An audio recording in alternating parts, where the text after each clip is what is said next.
آج میں آپ لوگوں کے ساتھ جو واقعہ شیئر کر رہا ہوں یہ واقعہ بہت ہی زیادہ دردناک واقعہ ہے۔ پاکستان کی خیبر پختونخوا ضلع خیبر میں یحییٰ نامی بچہ جو کہ 85 فٹ گہرے کنویں میں گرا اور اس کو نکالنے کی وہاں پر علاقے کی لوگوں نے بہت زیادہ کوشش کی، لیکن فورسز نہ ہونے کی وجہ سے وہ وہاں سے ان کو نہ نکال پائے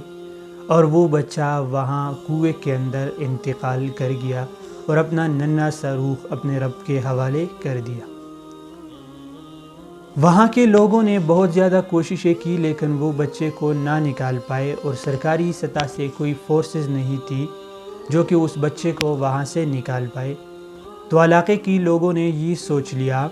کہ اس بچے کو یہاں سے نکالنے میں اس کی باڈی خراب ہو سکتی ہے،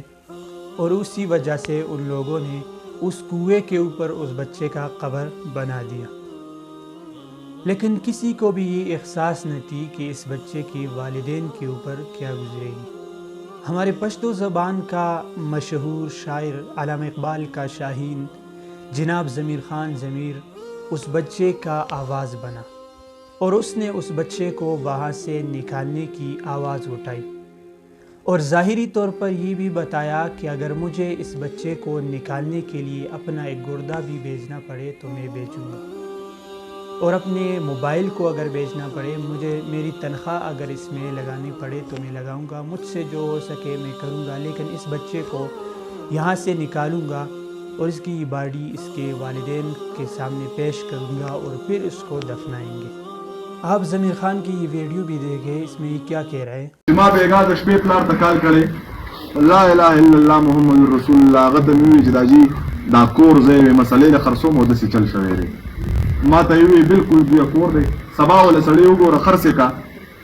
نور چې مې سوسته تنخواه مې دا خرصوم دا د لاس موبایل مې دی دا در خرصوم په دې په خبر کې در لفکور کور کې چاندا کوم او ساره دی دا زوی په دې نه راوباسو۔ کچھ لوگوں نے تو سوشل میڈیا کے اوپر ضمیر خان ضمیر کی مداخلت کی، لیکن بہت سارے لوگوں نے محبت سے اس کا ساتھ دیا، لیکن پہلے اس بچے کے والدین نہیں مان رہے تھے کیونکہ وہ کہہ رہے تھے کہ اس کی نکالنے میں یہاں پر اس کی باڈی خراب ہو سکتی ہے،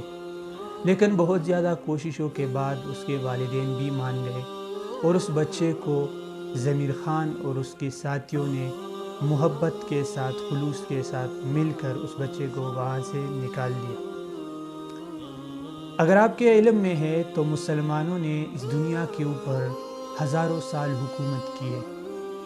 آپ کسی سے بھی پوچھیں گے کہ مسلمانوں کی اس دنیا کے اوپر حکومت کرنے کی وجہ کیا تھی، کیا ایسی وجہ تھی جو کہ مسلمان اس دنیا کے اوپر حکومت کر رہے تھے۔ اگر آپ کسی بک سے دیکھیں گے یا کسی سے پوچھیں گے تو آپ کو یہی جواب ملے گا کہ ان کے درمیان باہمی محبت اور اتفاق تھا، اسی وجہ سے یہ مسلمان دنیا کے اوپر حکومت کر رہے تھے۔ اس واقعہ میں ضمیر خان اور اس کے ساتھیوں نے جو محبت پیش کی ہے اور اس بچے کو وہاں سے نکالا ہے، اگر اسی طرح کی محبت تمام مسلمانوں کے درمیان میں ہو جائے، میں کسی ایک قومیت کی بات نہیں کر رہا ہوں بلکہ مسلمانوں کی بات کر رہا ہوں، اگر مسلمانوں میں یہ محبت ہو جائے تو مسلمانوں کے اوپر حکومت کرنے کی ضرورت بھی نہیں ہوگی، بلکہ یہ مسلمان بہت سارے ممالک کے اوپر، دنیا کے اوپر پھر حکومت کریں گے۔ ضمیر خان ضمیر نے اس واقعہ کے اندر جو اپنی خدمات پیش کی ہے، اگر اسی طرح خدمات ہم پیش کریں گے تو ہماری مٹی کے لیے یہی ضرورت ہے، ہماری وطن کے لیے اسی کی ضرورت ہے، تبھی ہماری وطن ترقی کرے گی۔ Thank you so much.